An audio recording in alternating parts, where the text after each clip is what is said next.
அவுசுபில்லாஹி மினஷ் ஷைத்தானிர் ரஜீம். பிஸ்மில்லாஹிர் ரஹ்மானிர் ரஹீம். சுபஹானக லா இல்ம லனா இல்லா மா அல்லம்தனா இன்னக அன்தல் அலீமுல் ஹக்கீம். குறையேதும் இல்லாத தூயவன் நீயே, நீ எங்களுக்கு கற்றுக் கொடுத்ததை தவிர வேற எதுவும் எங்களுக்கு தெரியாது. நிச்சயமாக நீயே பேரறிவு மிக்க ஞானமுடையவன். ரப்பனா ஆத்தினா மின் லதுன்க ரஹ்மத்தன் வ ஹய்யி லனா மின் அம்ரினா ரஷதன் ரப்பி ஷ்ரஹ் லி சத்ரி வ யஸ்ஸிர் லி அம்ரி வஹ்லுல் உக்தத்தம் மின் லிசானி யஃப்கஹு கௌலி. அர் ரஹ்மான் அல்லமல் குர்ஆன் ஹலக்கல் இன்சான் அல்லமஹுல் பயான். அளவிலா கருணையுள்ள இறைவன் இந்த குர்ஆனை கற்றுத்தந்தான். அவனே மனிதனை படைத்தான், அவனுக்கு பேசவும் கற்றுக் கொடுத்தான். எல்லா புகழும் இறைவனுக்கே. அவனுடைய சாந்தியும் சமாதானமும் எம்பெருமானார் ரசூலை கரீம் ஸல்லல்லாஹு அலைஹி வஸல்லம் அவர்கள் மீதும், அவர்களை அப்படியே பின்பற்றிய உத்தம சத்திய சஹாபாக்கள் மீதும், மேலும் அவர்கள் வழி நடக்க போராடி கொண்டிருக்கும் நம் அனைவர்கள் மீதும் என்றென்றும் உண்டாவதாக. கண்ணியமிக்க எனதருமை சகோதர சகோதரிகளே, சூரை கசஸனுடைய தொடர் வசனங்கள் தப்சீராக நம்ம பார்த்துட்டு இருக்கோம். அதனை தொடர்ந்து இன்னைக்கு 29 42 வரையான வசனங்கள் இன்ஷா அல்லாஹ் இன்னைக்கு கடைசி இரவுல நம்ம பார்க்க இருக்கோம். முதல்ல நான் அந்த வசனங்களை படிச்சிடுறேன், பின்னாடி ஷார்ட்டா அதோடைய இதை மட்டும் இன்ஷா அல்லாஹ் பார்ப்போம். என்ன அல்லாஹ் சொல்ல வரான், அதுல நமக்கு என்ன மெசேஜ் இருக்குன்றது பார்ப்போம். 28 29. மூசா தவணையை பூர்த்தியாக்கி விட்டு தம் குடும்பத்தாரை அழைத்து கொண்டு சென்ற போது தூர் அருகில் நெருப்பை கண்டார். அவர் தம்முடைய குடும்பத்தாரிடம் கூறினார், நில்லுங்கள், நான் ஒரு நெருப்பை காண்கின்றேன். நான் அங்கிருந்து ஏதேனும் செய்தியை அறிந்து வரலாம், அல்லது அந்த நெருப்பிலிருந்து ஒரு கொல்லியை கொண்டு வரலாம். அதன் மூலம் நீங்கள் குளிர் காயலாம். அவர் அங்கு சென்றதும் பள்ளத்தாக்கின் வலக்கரையில் அருள் பாலிக்கப்பட்ட ஒரு மரத்திலிருந்து அசரெறி எழுந்தது. மூசாவே, நான் தான் அல்லாஹ், அகிலத்தாரின் அதிபதி. மேலும் கட்டளையிடப்பட்டது, உம்முடைய கைத்தடியை கீழே போடும். அத்தடி பாம்பை போல் அசைந்து நெளிவதை மூசா பார்த்தபோது பின்னோக்கி ஓடினார், திரும்பி கூட பார்க்கவில்லை. அப்போது சொல்லப்பட்டது, மூசாவே, திரும்பி வாரும், அஞ்ச வேண்டாம், நீர் முற்றிலும் பாதுகாக்கப்பட்டவராவீர். உம்முடைய கையை உம் சட்டையின் நெஞ்சு பகுதியில் புகுத்தும், அது பிரகாசிக்க கூடியதாய் வெளிப்படும், எவ்வித மாசும் வரவும் இன்றி. மேலும் அச்சத்தை போக்குவதற்காக உம்முடைய தோள்களை நெருக்கமாக வையும். இவை இரண்டும் இறைவனிடம் இருந்துள்ள தெளிவான சான்றுகளாகும். வந்துள்ள தெளிவான சான்றுகளாகும். ஃபிரௌனிடமும் அவனுடைய அவை பிரமுகரிடமும் சமர்ப்பிப்பதற்காக. அவர்கள் அறவே கீழ்ப்படியாத மக்களாய் இருக்கின்றார்கள். மூசா கூறினார், என் அதிபதியே, நான் அவர்களில் ஒருவனை கொன்று விட்டேன். எனவே அவர்கள் என்னை கொன்று விடுவார்களோ என்று நான் அஞ்சுகின்றேன். மேலும் தன்னுடைய சகோதரர் ஹாரூன் என்னை விட அதிகமாக நாவன்மை உடையவர். அவரை உதவியாளர் என்னும் முறையில் என்னுடன் அனுப்பி வைப்பாயாக. அவர் எனக்கு துணை இருப்பார். என்னை பொய்யன் என்று இம்மக்கள் மறுத்து விடுவார்களோ என்று நான் அஞ்சுகின்றேன். இறைவன் கூறினான், நாம் உம்முடைய சகோதரர் மூலம் உம்முடைய கையை பலப்படுத்துவோம். மேலும் நாம் உங்கள் இருவருக்கும் எத்தகைய அதிகாரத்தை வழங்குவோம் என்றால் உங்களுக்கு அவர்கள் எந்த தீங்கும் செய்ய முடியாது. நம்முடைய அந்த மூசா அலைஹிஸ்ஸலாம் இதுக்கு முன்னாடி நம்ம பார்த்தோம், அந்த பெண்ணை திருமணம் முடித்துப்பாரு ஒரு கண்டிஷனோட. அவருடைய மாமனார் கிட்ட 8 ஆண்டுகள், இன்னும் 10 ஆண்டுகள் பூர்த்தி செஞ்சா அது உங்களுடைய விருப்பம் என்பதாக சொல்லக்கூடியது. ஆனா தப்சீர்ல என்ன சொல்லப்படுதுன்னு சொன்னா, மூசா அலைஹிஸ்ஸலாம் 8 ஆண்டுகள் இல்ல, 10 ஆண்டுகளும் அவர்கள் அவங்களுடைய ஃபாதர் இன்லா, அதாவது மாமனாரோட அந்த அக்ரிமெண்ட்டை பூர்த்தி செஞ்சாரு. 8 ஆண்டுகள் தான் அவர் எதிர்பார்த்தது. 10 ஆண்டுகள் இருந்தா நல்லா இருக்கும்னு சொன்னாங்க. ஆனா மூசா அலைஹிஸ்ஸலாம் 10 ஆண்டுகளும் அவ்வாறே அதை பூர்த்தி செஞ்சுட்டு அவர்கள் அவங்க மனைவியோட மத்தியன்ல இருந்து எகிப்தை நோக்கி பயணம் மேற்கொள்றாங்க. எகிப்து தான் மூசா அலைஹிஸ்ஸலாமுடைய தேசமா இருக்கு, அதாவது அவங்க பிறந்த ஊரா இருக்கு. அங்க பயணம் மேற்கொள்றாங்க. அதுக்கு போகக்கூடிய பாதையில தான் தூர்சீனா மலை இருக்கு. அந்த மலையை அவங்க அடையும் பொழுது அந்த மலையில ஒரு இடத்துல ஒளி, அதாவது நெருப்பு தென்படுது. அப்ப அவங்க ஃபேமிலி, அவங்க மனைவி கிட்ட சொல்றாங்க, இங்க இருங்க, நான் அங்க போய் ஏதாவது மெசேஜ் இருக்கான்னு பாக்குறேன், இல்லைன்னா அங்க இருக்கக்கூடிய அந்த நெருப்பை கொண்டு அதன் மூலம் அந்த குளிரா இருக்கக்கூடியதற்கு இதமாக நாம் குளிர் காயலாம் என்பதாக போறாங்க. அங்க அசரேரி, அந்த மரத்தின் அருள் பாலிக்கப்பட்ட மரத்தின் அருகில அசரரி கேக்குது, நான் தான் அனைத்துலகத்தின் ரப் இறைவன் என்பதாக அல்லா தாலா அந்த அசரரி மூலமாக பேசுகின்றார். இதுல நம்ம பார்க்க வேண்டிய விஷயம் என்னன்னு சொன்னா, அல்லா தாலா நுபுவத்துக்காக மூசா அலைஹிஸ்ஸலாம ப்ராஃபட்ஹுட் கிடைக்குது. எப்படி வந்து நபி ஸல்லல்லாஹு அலைஹி வஸல்லம்க்கு ஹீரா குகையில போனப்போ எப்படி வஹீன் மூலமா அவங்களுக்கு நுபுவத் 40 வருஷத்துல கிடைச்சதோ, அந்த மாதிரி மூசா அலைஹிஸ்ஸலாமுக்கு இந்த தூர்சினா மலையில அந்த அருள் பாலிக்கப்பட்ட மரத்துல அசரரின் மூலமாக அவர் இறைவனுடைய தூதராக தேர்ந்தெடுக்கப்படுகின்றார். இதுதான் வந்து நுபுவத்துக்கான ஃபர்ஸ்ட் இது வந்து இறைவனோட அந்த கான்வர்சேஷன் வந்து நடக்குது. பார்க்கலாம், மூசா அலைஹிஸ்ஸலாம் அளவுக்கு குரான்ல வேற எந்த நபிமாரை பத்தியும் அல்லா தஆலா பேசியிருக்க மாட்டான். மூசா அலைஹிஸ்ஸலாம பத்தி தான் அதிகமா குரான்ல ஒரு நபியை பத்தி இறைவன் குரான்ல குறிப்பிட்டிருக்கான்னு சொன்னா அது மூசா அலைஹிஸ்ஸலாமுடைய ஹிஸ்டரியா தான் வந்து இருக்குன்றதை நம்ம பார்க்கலாம். ஏன்னா அவ்வளோ எண்ணில்லா துன்பத்திற்கு வந்து அவர்கள் ஆளாக்கப்பட்டாங்க. அது ஹிஸ்டரி நீங்க அப்புறமா டைம் இருந்ததுன்னா ஃபுல்லா படிச்சு பாருங்க. நிறைய அத்தியாயங்கள்ல அதை பத்தி அல்லா தஆலா சொல்றான். இங்க வந்து நுபுவத்து கிடைச்சத அல்லா தஆலா இந்த வசனங்கள் வாயிலாக அறிவிக்கின்றான். நான் தான் அனைத்துலகத்தின் அதிபதியான இறைவன் அப்படின்னு சொல்லி அல்லாஹ் அறிமுகப்படுத்துறான். இப்போ நம்ம இத எப்படி வந்து பார்க்கணும்னு சொன்னா, இது வந்து பெரிய ஒரு என்ன சொல்றது அங்கீகாரம். இறைவன் வந்து ஒருத்தரை அவனுடைய பிரதிநிதியாக அல்லாஹ் தேர்ந்தெடுக்கிறான், தூதரா தேர்ந்தெடுக்கிறது வந்து மிகப்பெரிய ஒரு அங்கீகாரமா இருக்கு. அல்லாஹ் சூரை 100ல சொல்லும் பொழுது மனிதர்கள்ல இருந்தும் ஜின்கள்ல இருந்தும் அல்லா தாலா தன்னுடைய தூதர்களை தேர்ந்தெடுப்பதாக அந்த வசனங்கள்ல இறைவன் பேசுகின்றான். இப்ப தூதுத்துவம் வந்து இல்ல, அப்படிதானே? நபி ஸல்லல்லாஹு அலைஹி வஸல்லமோட அந்த வாசல் வந்து அடைக்கப்பட்டுருச்சு. தூதர்ன்றது யாரும் அதுக்கப்புறம் கிடையாது. இறுதி தூதர் நபி ஸல்லல்லாஹு அலைஹி வஸல்லம் தான். ஆனாலும் அல்லாஹ் தாலாவுடைய மாபெரும் அருள் நம்ம எல்லாம் வந்து இறைவனுடைய பிரதிநிதிகளாக நம்ம விரும்பியோ விரும்பாமலோ தேர்ந்தெடுக்கப்பட்டிருக்கோம். அப்படிதானே? முஸ்லிமா பிறந்ததே ஒரு மிகப்பெரிய அருட்கொடை தான். அதுலேயும் குறிப்பாக இறைவனுடைய மார்க்கத்தை விளங்க செஞ்சு அதுல பயணிக்கிறது, ஆரோக்கியமா பயணிக்கக்கூடிய ஒரு சூழல் மாகூல் ஏற்படுத்தியிருக்கான்ல. இப்ப இந்த பட்டாபிராம், அண்ணனூர், ஆவடியில இவ்வளவுதான் முஸ்லிம்ஸ் இருக்காங்களா? கிடையாது. அப்படிதானே? எக்கச்சக்கமான முஸ்லிம் ஆயிரக்கணக்கான பேர் இருக்காங்க. ஆனா அல்லாஹ்வுடைய மாபெரும் அருள், அல்லாஹ்வுடைய ஒரு இயக்கத்துல நாம டிராவல் பண்ணக்கூடிய பயணிக்கக்கூடிய ஒரு வாய்ப்பு கிடைக்குது. கரெக்டு தானே?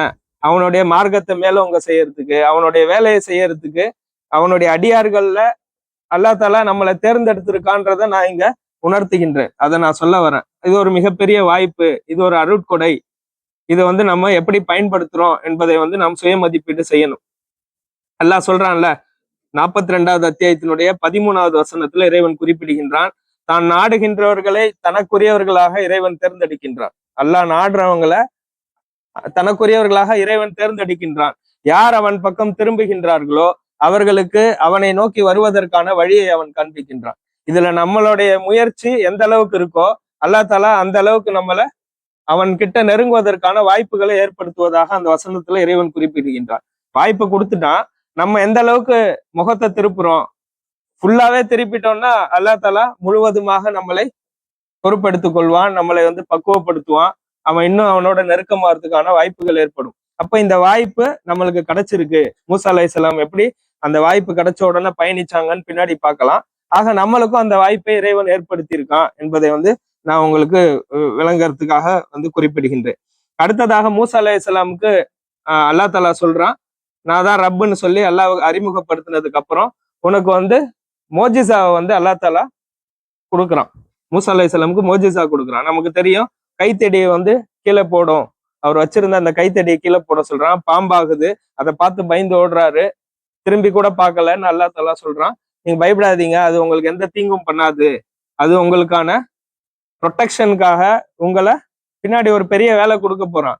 அதற்கான ஒரு பலமாக அந்த வேலையை செய்வதற்கு உறுதுணையாக இருப்பதற்காக அல்லா தாலா இந்த மோஜிசாவை மிராக்களை வந்து மூசா அலைஹிஸ்ஸலாமுக்கு கொடுக்குறான். ஒண்ணு அந்த கைத்தடி, இன்னொன்னு அவருடைய கைகளை தன்னோட அக்கத்துல வச்சாருன்னா அது பிரகாசிக்க கூடியதா ஆகும். இது ஏன் அல்லா தாலா இந்த விஷயத்த பண்றான்னு சொன்னா, பேசுறது அனைத்துலகத்தின் ரப்புன்றது ஃபர்ஸ்ட் டைமா மூசா அலைஹிஸ்ஸலாம் எக்ஸ்பீரியன்ஸ் பண்றாங்க. அவங்க வாழ்க்கையில அதுக்கு முன்னாடி அது அனுபவிச்சது இல்லை.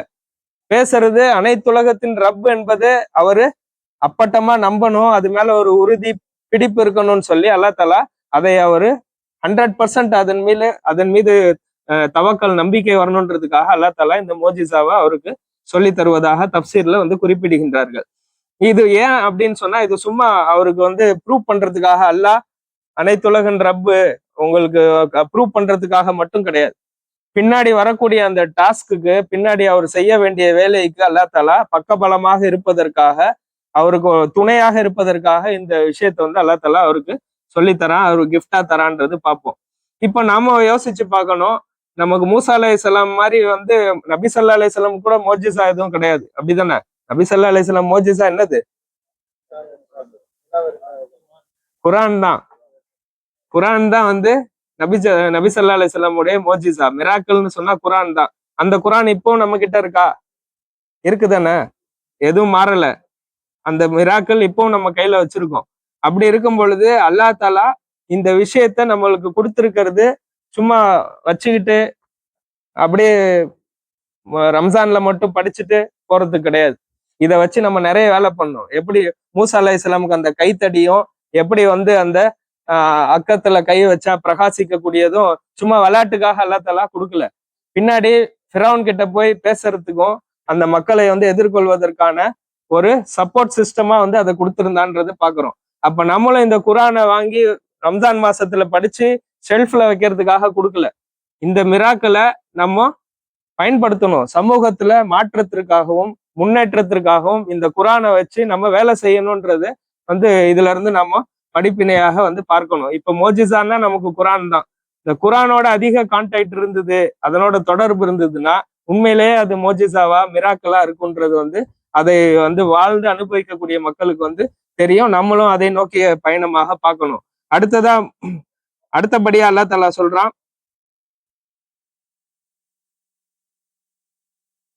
அடுத்தது இந்த மோஜிசாவை கொடுத்துட்டு அவரை சும்மா போங்க, இதுக்கு போங்க, உங்களுடைய டிராவலை பாருங்கன்னு சொல்லல. அடுத்தது அல்லாஹ் தஆலா சொல்றான், போங்க ஃபிரௌனோட சபைக்கு போங்க, அந்த மக்கள் வந்து வரம்பு மீறின மக்களாக இருக்காங்க, அட்டூழியம் பண்ணக்கூடிய மக்களாக இருக்காங்க அப்படின்னு சொல்லி அல்லாஹ் தஆலா குறிப்பிடுகின்றான். ஏன்னா அது வரைக்கும் அந்த மாதிரியான ஒரு ஃபிரௌன் மாதிரி ஒரு கொடுங்கோல் ஆட்சியாளரை உலகம் பார்த்ததில்லை. கரெக்டு தானே? எந்த அளவுக்கு அவன் கொடுமை இழைத்தான், அந்த இஸ்ரவேலர்களை எந்த அளவுக்கு அவன் கொன்று குவிச்சான்னு சொன்னா, எல்லா ஆண் மக்களையும் சாகடிச்சான். அந்த ஹிஸ்டரிலாம் நமக்கு தெரியும். மாறு கை மாறு கால் வாங்குவானா. மாறு கை மாறு கால்னா லெஃப்ட் கைய வந்து வெட்டினான்னா ரைட்டு காலை வெட்டுவான், ரைட்டு காலை வெட்டினான்னா லெஃப்ட் ஹேண்டை வெட்டுவான். அதான் மாறு கை மாறு கால் வாங்குறது. அப்ப என்ன ஆகும்னா, உங்களால நடைப்பணமா ஆயிடுவீங்க, நடக்கவே முடியாது. ஒரு கை இருக்கு ஒரு கால் இருக்குன்னா கட்டையை வச்சு நடந்துடலாம். ஆப்போசிட் டைரக்ஷன்ல இல்லாம போச்சுன்னா அவங்களால இயங்கவே முடியாது. அந்த அளவுக்கு அட்டூழியம் பண்ணக்கூடிய ஒரு கொடுங்கோல் ஆட்சியாளனா ஃபிரௌன் இருந்தான். அவங்கிட்ட போறதுக்கு மூசா அலைஹிஸ்ஸலாம அல்லாஹ் தஆலா தயார்படுத்துறாங்க. அப்போ வந்து மூசா அலைஹிஸ்ஸலாம் சொல்றாங்க, நானே என்னுடைய முன்காலத்துல நான் கொலையை செஞ்சுட்டேன், நான் அப்படியே கன்சால்டேட் பண்ணி ஷார்ட்டா சொல்றேன், ஒரு கொலை பண்ணிட்டேன், அவங்கிட்ட போனா அதுக்கு என்ன கொன்னுடுவாங்களோன்னு நான் அஞ்சுகின்றேன் என்பதாக மூசா அலைஹிஸ்ஸலாம் ஒரு வசனத்துல குறிப்பிடுவார். இது வந்து பயத்தினால நம்ம உயிர் போயிடுமே அப்படின்னு மூசா அலைஹிஸ்ஸலாம் சொல்லல.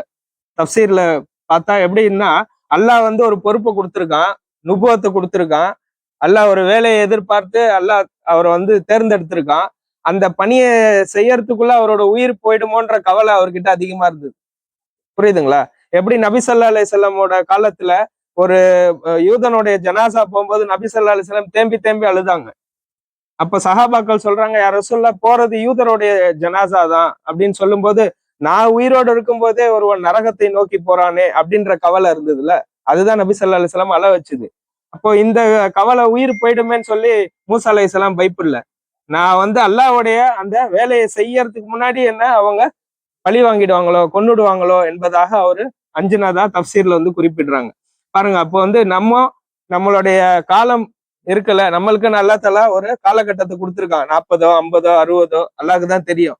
இந்த காலகட்டத்துல நம்ம அல்லாஹ்வுடைய வேலையை செய்யறோமா, செய்யறதுக்கு முன்னாடி நம்ம ரூஹு போயிடுமா அப்படின்ற இந்த கவலையோ எண்ணமோ நம்ம கிட்ட மேலோங்கி இருக்கா மூசா அலைஹிஸ்ஸலாம் கிட்ட இருந்த மாதிரி அப்படின்றது நம்ம சிந்திக்கணும்.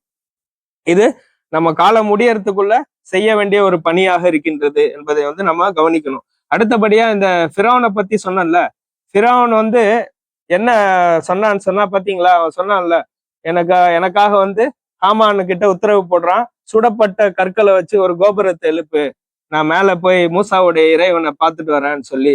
உண்மையிலேயே அவன் அப்படிதான் இருந்தான். ஆனா ரப்புக்குமுல் ஆலா, நான் தான் கடவுள் என்பதாக வேற யாரும் உலகத்துல சொல்லல.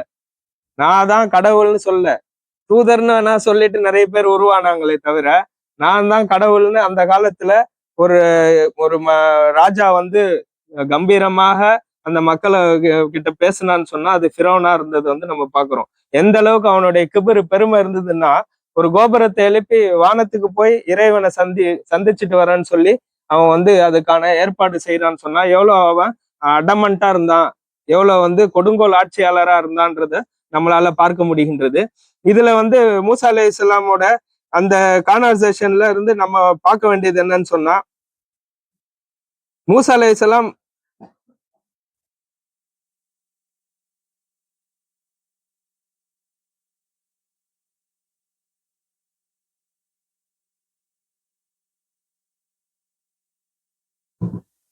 நம்மளுக்கு வந்து மோஜிசான்னு சொன்னேன்ல, நம்மளுக்கு குரான் வந்து ஒரு மோஜிசாவா இருக்கு. அது போல நம்மளுக்கு வந்து இறைவன் நிறைய ஒவ்வொருத்தருக்கும் ஒரு டேலண்ட் வந்து கொடுத்துருப்பான். கரெக்ட் தானே? இப்போ அல்ஹம்துலில்லாஹ் ஒரு சில பேருக்கு நல்லா பேசக்கூடிய ஆற்றல் இருக்கும், ஒரு சில பேருக்கு நல்லா மக்கள் கிட்ட இன்ட்ராக்ட் பண்ணக்கூடிய பழகக்கூடிய அந்த டேலண்ட் இருக்கும், ஒரு சில பேருக்கு நல்லா எழுதக்கூடிய ஆற்றல் இருக்கும். இந்த டேலண்ட் எல்லாம் நம்ம வந்து இந்த இறை மார்க்கத்திற்காகவும் மார்க்கம் மேலோங்கத்திற்கு அதற்காகவும் வந்து பயன்படுத்தணும் என்பது வந்து நமக்கு இருக்கக்கூடிய ஒரு படிப்பினையாக வந்து நம்ம பார்க்கலாம். இன்னொன்னு நபிசல்லா இது மூசா அலைஹிஸ்ஸலாம் வந்து அல்லாஹ் கிட்ட பேசும் பொழுது ஃபிரௌனை போய் பாருன்னு அவருக்கு ஒரு சலனம் ஏற்படும், ஒரு தயக்கம் ஏற்படும். ஏன்னா அவருக்கு நாவுல சரளமா பேசக்கூடிய அந்த இது இல்லை, எபிலிட்டி கிடையாது. அதனால அவரு ஹாரூன் அலைஹிஸ்ஸலாம எனக்கு துணைக்காக கொடுன்னு சொல்லி அல்லாஹ் கிட்ட ஒரு டிமாண்ட் வைப்பார், ஒரு கோரிக்கை வைப்பாரு. அல்லாஹ் தஆலா அவருக்கான அசிஸ்டண்டா வந்து அவரை வந்து கொடுக்கறது வந்து அந்த குரான் வசனங்கள்ல நம்ம பார்த்திருப்போம். அவரோட துணையோட நீங்க போய் ஃபிரௌனை வந்து பாருங்கன்னு சொல்லி. அப்போ வந்து ஒரு ஒரு கஷ்டமான ஒரு டாஸ்க் வந்து நம்மளால தனியா பண்ண முடியாது. இங்க நமக்கு பார்க்க வேண்டிய விஷயம் என்னன்னு சொன்னா, மார்க்கத்தை வந்து மேலோங்க செய்யக்கூடிய இந்த இறை அழைப்பை வந்து மக்கள் கிட்ட கொண்டு போய் சேர்க்கக்கூடிய இந்த பணி என்பது வந்து தனி நபரா நம்மளால செய்ய முடியாது. தனியா இருந்து இந்த வேலையை திறன்பட செய்ய முடியுமான்னா முடியாது. இது வந்து ஒரு ஜமாத்தா பண்ணக்கூடிய வேலை. சப்போர்ட் வேணும், ஆள் வேணும், தனியா பண்ண முடியாது. நன்மையின் பக்கம் அழைக்கக்கூடிய ஒரு குழுவினர் உங்களிடையே கண்டிப்பாக இருக்க வேண்டும். அல்லாவே சொல்றான், தனியா பண்ணணும்னு சொல்லல, ஒரு குழு இருக்கணும், அவர்கள் நல்லவை புரியும்படி ஏவனும், தீயவற்றிலிருந்து தடுத்த வண்ணம் இருக்கணும்.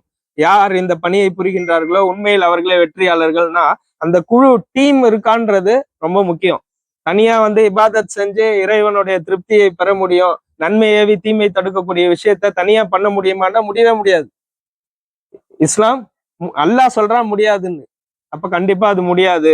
அது ஒரு ஜமாத்தாக ஒரு கூட்டமைப்பாக செய்ய வேண்டிய ஒரு அமலாக இருக்கின்றது என்பதை வந்து நாம் புரிந்து கொள்ள வேண்டும். அப்போ நம்மளுக்கான சப்போர்ட்டு, அந்த வேலையை செய்யக்கூடிய ஜமாத் எங்க இருக்கா, அதனோட நம்ம ஒன்றாக இணைந்து ஒர்க் பண்ணக்கூடிய ஒரு வேலையை வந்து நம்ம செய்யணும். எப்படி மூசா அலைஹிஸ்ஸலாம் ஹாரூன் அலைஹிஸ்ஸலாமோட துணையோட செஞ்ச மாதிரி.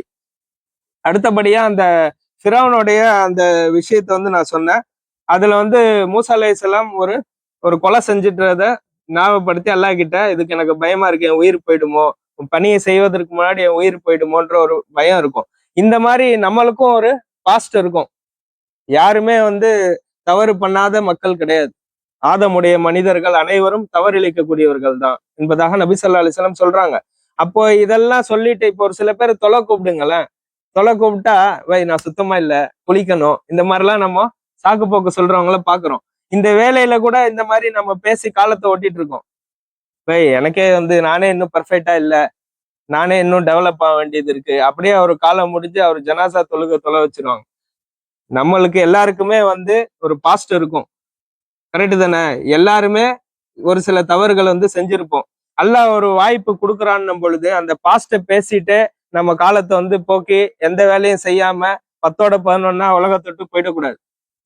அதை நம்ம எப்படி சரி செய்யலாம், எப்படி அல்லாஹ்வோட இந்த வாய்ப்பை பயன்படுத்தி நம்மளுடைய தவறுகளை திருத்தி கொண்டு அவனுடைய திருப்தியை பெறலான்றதன் பக்கம் நம்ம வந்து கவனம் செலுத்தணும். அதுதான் வந்து ஒரு ஒரு புத்திசாலியான ஒரு இறை நம்பிக்கையாளருடைய பண்பா வந்து இருக்கும் என்பதை வந்து நம்ம பார்க்கணும். அடுத்தபடியா இந்த குர்ஆன் வசனத்துல அடுத்தபடியா இருக்கக்கூடிய சப்ஜெக்ட் வந்து அவங்களுக்கு இவ்வளவு தயாரிப்புகளும் இவ்வளவு ஏற்பாடுகளும் அல்லாஹ் தஆலா அவருக்கு நுபுவத்தை கொடுத்து, அவருக்கு மோஜிசாவை கொடுத்து, அவருக்கு தைரியத்தை கொடுத்து, அவருக்கு எல்லாம் சொல்லி கொடுத்து அல்லாஹ் தஆலா சும்மா விடல. ஒரு ஆட்சியாளர், கொடுங்கோல் ஆட்சியாளர்கிட்ட அவர் அனுப்புறான் ஹாரூன் அலைஹிஸ்ஸலாம் துணையோட. அங்க போய் நீங்க அல்லாஹ்வை பத்தி சொல்லுங்க என்பதாக சொல்லி அனுப்புறான். இங்க வந்து பார்க்கணும், நாம வந்து இவங்கெல்லாம் ரொம்ப இது மோசமான ஆட்கள், இவங்க கிட்ட போய் நம்ம பேச முடியுமான்லாம் நமக்கு ஒரு தயக்கம் இருக்குல்ல. அல்லாஹ் அதை களையிறான். எவ்வளவு பெரிய மோசமான ஆளா இருந்தாலும் அவங்க கிட்டயும் நம்ம மெசேஜை போய் சொல்லணும், அல்லாஹ்வை பத்தி பேசணும், இறைவனுடைய அந்த மார்க்கத்தை பத்தி பேசணும்ன்றது வந்து இந்த ஹிஸ்டரியில இருந்து நமக்கு கிடைக்கக்கூடிய படிப்பினையா இருக்கு. எந்த அளவுக்கு சொல்றாங்கன்னா, நபி ஸல்லல்லாஹு அலைஹி வஸல்லம் சொல்றாங்க, கொடுங்கோல் ஆட்சியாளரிடத்தில் சத்திய நெறியை எடுத்துரைப்பதே சிறந்த ஜிஹாத். ஜிஹாதுல சிறந்த ஜிஹாத் எதுன்னு சொன்னா, ஒரு கொடுங்கோல் ஆட்சியாளர் இருக்காங்கன்னா அவர்கிட்ட போய் நீங்க சத்தியத்தை எடுத்து சொல்றதுதான் சிறந்த ஜிஹாத் என்பதாக சொல்றாங்க. அந்த அடிப்படையில நம்ம மத்தியில இன்னைக்கு பார்க்கலாம், ஃபிரௌன்கள் இல்லைன்னா இருக்காங்க, ஃபிரௌன் இருக்காங்க, நம்மளுடைய குரூப்ல இருக்காங்க, ஸ்கூல் குரூப்ல இருக்காங்க, காலேஜுக்கு வாட்ஸ்அப் குரூப்ல இருக்காங்க, சொல்றேன்னா நம்ம சமூகத்துல இருக்காங்க, நம்ம ஏரியால இருக்காங்க. எல்லா இடத்துலயுமே நம்ம இஸ்லாத்திற்கு எதிராக திட்டம் திட்டக்கூடிய, இஸ்லாத்தை ஒழிக்கக்கூடிய சிந்தனையோடு பயணிக்கக்கூடிய மக்கள் வந்து இருக்காங்க. அவங்க கிட்ட நம்ம வேலை செய்யணும் என்பதுதான் இறைவன் கொடுக்கக்கூடிய மெசேஜ். இந்த வரலாறுலாம் சும்மா சொல்லிட்டு போறதுக்காக அல்லாஹ் சொல்லல. இதுல இருந்து என்ன படிப்பினை நம்ம எடுத்துக்கணும்? இன்னைக்கு பாருங்க, இஸ்லாத்துக்கு சாதகமான சூழ்நிலை இருக்கா? கிடையவே கிடையாது. அதனால்தான் வந்து ஜமாத் சொல்லுது, இந்த இந்த மீகாத்துடைய அஜெண்டாவே இதுதான். மக்கள் கருத்தை இஸ்லாத்திற்கு சாதகமாக மாற்றி அமைக்கணும். இதுதான் வேலையே. ஒரு முஸ்லீம்னா அவர் இப்படிதான் அப்படின்னு ஒரு அடையாளம் இருக்குல்ல. அவர் வந்து ஒரு காட்டு மிராண்டி, அவர் வந்து சுத்தமாவே இருக்க மாட்டாரு, அவர் ஒரு தீவிரவாதி, அவர் வன்முறையாளர் என்ற அந்த சிந்தனை வந்து பரவி இருக்குல்ல. வீடு கூட தரமாட்டின்றாங்கல்ல. கரெக்டு தானே? இதை மாத்தணும். இதை மாத்துறதுக்கு இந்த இஸ்லாத்துடைய தாவாவை, அழைப்பு பணியை செய்யலைன்னா இந்த கரை வந்து நம்மளால நீக்க முடியாது என்பதை வந்து நம்ம கவனிக்கணும். எவ்வளவு பெரிய எதிர்ப்பு நமக்கு இருக்கக்கூடிய இடத்துல கூட இந்த குரானை வைத்தும் அவர்களிடத்தில் சிறந்த முறையில நாம அல்லாஹ்வுடைய மார்க்கத்தை சொன்னோம்னு சொன்னா அந்த கல் மனசு கூட இறங்கறதுக்கான வாய்ப்புகள் இருக்கு. அல்லாஹ் அதற்கான சூழலை வந்து ஏற்படுத்துவான் என்பது இந்த வரலாறு நமக்கு சொல்லக்கூடிய ஒரு படிப்பினையாக இருக்கின்றது. அதை எப்படி செய்யணும்னு சொல்ல இஸ்லாம் வந்து சொல்லுது. தடாலடியா வந்து செய்யக்கூடாது. அது வந்து அல்லாஹ் தஆலா சொல்லும் பொழுது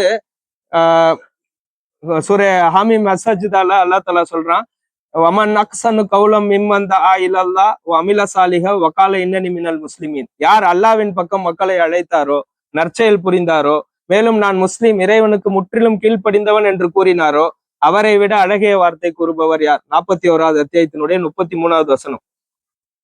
அதுக்கு பின்தொடர்ந்து அல்லாஹ் தஆலா அடுத்த வசனத்துல சொல்றான் பாருங்க. அல்லாஹ் வந்து இதுல இறைவனின் பக்கம் அழைப்பது, நற்செயல் செய்யறது, மேலும் நான் முஸ்லிம், இறைவனுக்கு முற்றிலும் கீழ்ப்படிந்தது, இதை விட அழகான ஒரு விஷயம் வேற எதுவும் இல்லை என்பதாக படைத்த ரப்பு சொல்றான்னு சொன்னா, இந்த வேலைகளை நம்ம வாழ்க்கையில செய்யறோமா? மக்களை இஸ்லாத்தின் பக்கம் அழைக்கிறோமா? தாவா செய்யறோமா? அழைப்பு பணி செய்யறோமா? இறைவனை பத்தி அவன்கிட்ட பேசுறோமா? நற்செயல்கள் செய்யறோமா? ஒரு உண்மையான முஸ்லீம், முன்மாதிரி முஸ்லீம்னு வாழ்ந்து காமிக்கின்றோமா? இதெல்லாம் இறைவனுக்கு பிடித்த அமல்களாக இருக்கின்றது என்பதை வந்து நாம் பார்க்க வேண்டும். இதுல அடுத்து வரக்கூடிய வசனங்கள் எல்லாம் சொல்றான், நன்மையும் தீமையும் சமமாக மாட்டா, மிக சிறந்த நன்மையை வச்சு நீங்க தீமையை தடுங்க, அப்போது உங்களிடம் கடும் பகைமை கொண்டவர் கூட உற்ற நண்பராக ஆவதை நீங்க காண்பீர்கள். அல்லாஹ் தஆலா சொல்றான், நன்மையை வச்சு நீங்க தீமையை தடுத்தீங்கன்னு சொன்னா உங்களோட கடுமையான பகையில இருக்கிறவங்க கூட உற்ற நண்பர்களாக, தோழர்களாக மாறி விடுவார்கள் என்று படைத்த ரப்பு சொல்றான்னு சொன்னா, அப்ப இந்த நன்மையை வைத்து அந்த மக்களை மாற்றக்கூடிய வேலையில நம்ம இறங்க வேண்டும். ஃபிரௌனை கூட நம்மளால மாத்த முடியும் என்பதை வந்து நம்ம வந்து கவனிக்கணும். அது மாத்த முடியலன்னா கூட நம்மளுடைய முயற்சிகளை இறைவன் வந்து பொருந்தி கொள்வான், அதற்கான நன்மையை தருவான். இறுதியில சொல்லும் பொழுது, அந்த வரலாறை சொல்லும் பொழுது, அவர்களை வந்து கடல்ல அல்லாஹ் மூழ்கடித்ததை பத்தி அல்லாஹ் தஆலா சொல்றான். அந்த என்ன சொல்றது, அந்த கொடுங்கோலான தலைவர்கள் அவர்களை பத்தி அல்லாஹ் தஆலா அந்த வசனங்கள்ல சொல்லி முடிக்கிறான். அப்போ நம்ம இத்தகைய சூழ்நிலையில தான் இன்னைக்கு வாழ்ந்துட்டு இருக்கோம். நம்ம மத்தியிலையும் இந்த ஃபிரௌன்களை சந்திக்கக்கூடிய, அவர்களோட வந்து நம்ம வாழக்கூடிய ஒரு சூழ்நிலை இன்றைக்கும் இருக்கு. நாம இறைவன் சொல்லக்கூடிய அளவுக்கு நம்ம வேலை செய்யல, மூசா அலைஹிஸ்ஸலாம் வாழ்க்கையில அவங்க செய்த வேலைகளை நாம் செய்யலன்னு சொன்னா எந்த மாற்றத்தையும் சமூகத்துல ஏற்படுத்தவோ பார்க்கவோ முடியாது. ஆக இது ஒவ்வொருவர் மீதும் கடமையாக இருக்கின்றது. இந்த இஸ்லாத்தை குறித்து மக்கள் மத்தியில நாம் பேச வேண்டும். ரப்ப குறித்து அவர்களுக்கு அறியாத மக்களாக இருக்கின்றார்கள், நாம சொல்ல வேண்டும்.